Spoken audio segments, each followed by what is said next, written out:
Today we are making my slow cooker walking taco casserole, but so much more wholesome. Instead of using Frito chips, we're using just regular tortilla chips. We're using wholesome ingredients. It's cheesy, it's perfectly spiced. Let's go make it.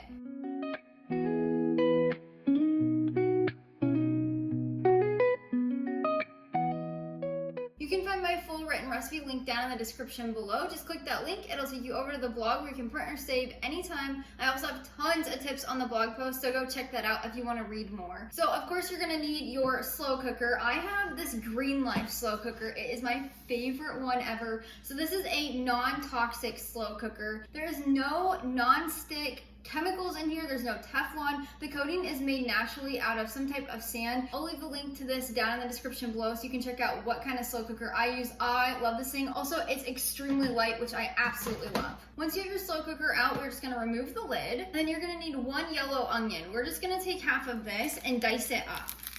So just slice off your ends.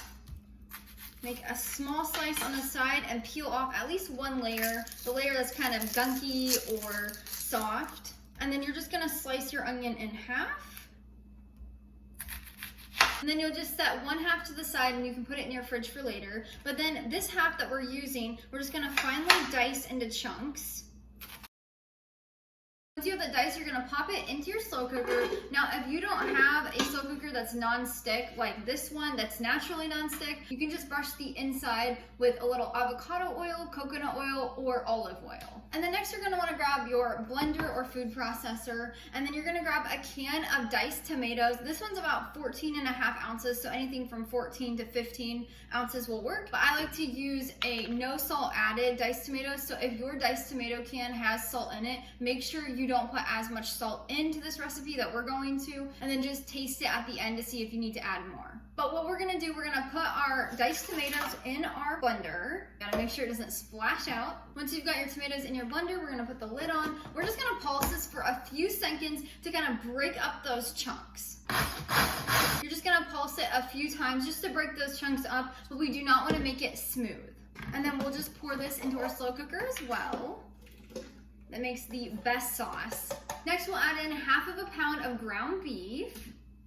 That can just be a whole chunk in there. Now for our spices, we'll first add in 1 1/4 teaspoons of sea salt. Again, if your tomatoes were salted, make sure you do half of this and then you can taste it at the end to see if you need more. Then we'll add in 1/2 teaspoon of ground black pepper, 3/4 teaspoon of garlic powder. Make sure it's salt-free. 3/4 teaspoon of onion powder, again, salt-free. 2 teaspoons of chili powder, again, salt-free. And 3/4 teaspoon of ground cumin. This adds such a good taco spice. Then we'll add in 1 cup of shredded cheddar cheese. I like to do mild, you could do medium also if you wanted. I like to shred mine at home, but if you're in a hurry, you can just use shredded from the store. Next, we'll add in 1/4 cup of tomato paste. This is just going to make the flavor so much more rich. I love tomato paste.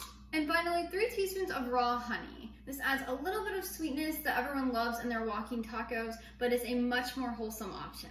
Once you have everything in your slow cooker, you're just gonna stir it around with a spoon. You wanna break up that meat a little bit, so that big chunk of ground beef, you're just gonna break down with your spoon. You don't have to get it into small crumbles. We'll do that after it cooks, but you do wanna make sure it's broke down and it's not just one huge chunk of meat in here.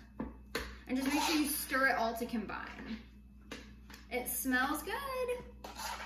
This is the perfect recipe for a cozy fall Saturday if you're watching football or if you're just staying in. If you have friends or family coming over, this is quick and easy and they're going to love it. If you have a carry-in or a potluck of some sort, once you have everything stirred and combined, you're then just gonna grab your lid and we're gonna pop that on. Now we'll cook this on high for 2 to 3 hours or low for 4 to 5. I'm making this for lunch and it is 8:30 this morning, so I'm gonna cook this on high for 3 hours.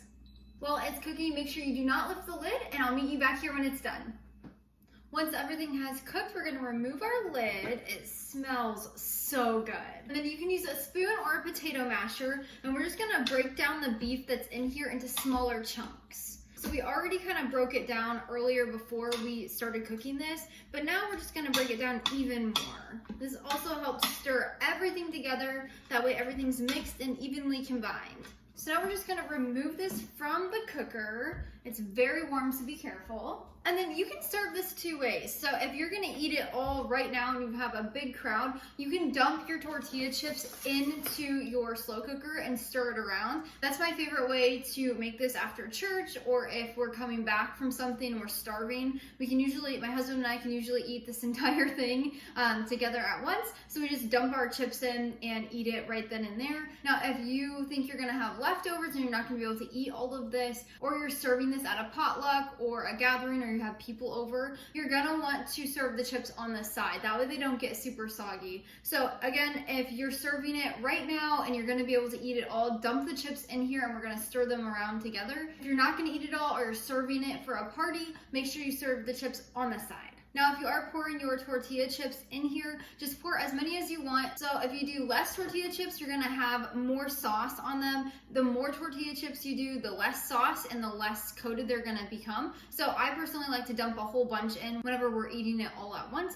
But for this video, I'm just gonna put it in a bowl and serve it on the side just to show you. Our local grocery store here in our small town has the most delicious homemade tortilla chips. They make them right there in the store. They are fantastic. You're gonna fill your bowl or plate with tortilla chips, and then we're gonna spoon a few spoonfuls over this.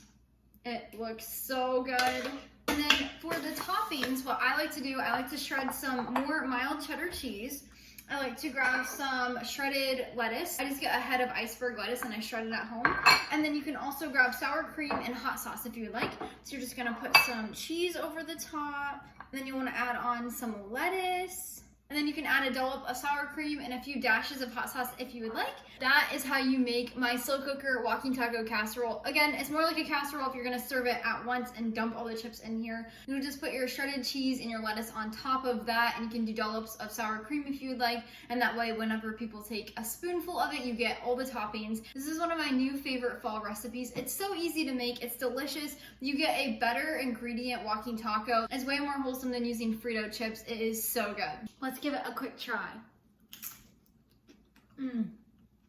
That is so good.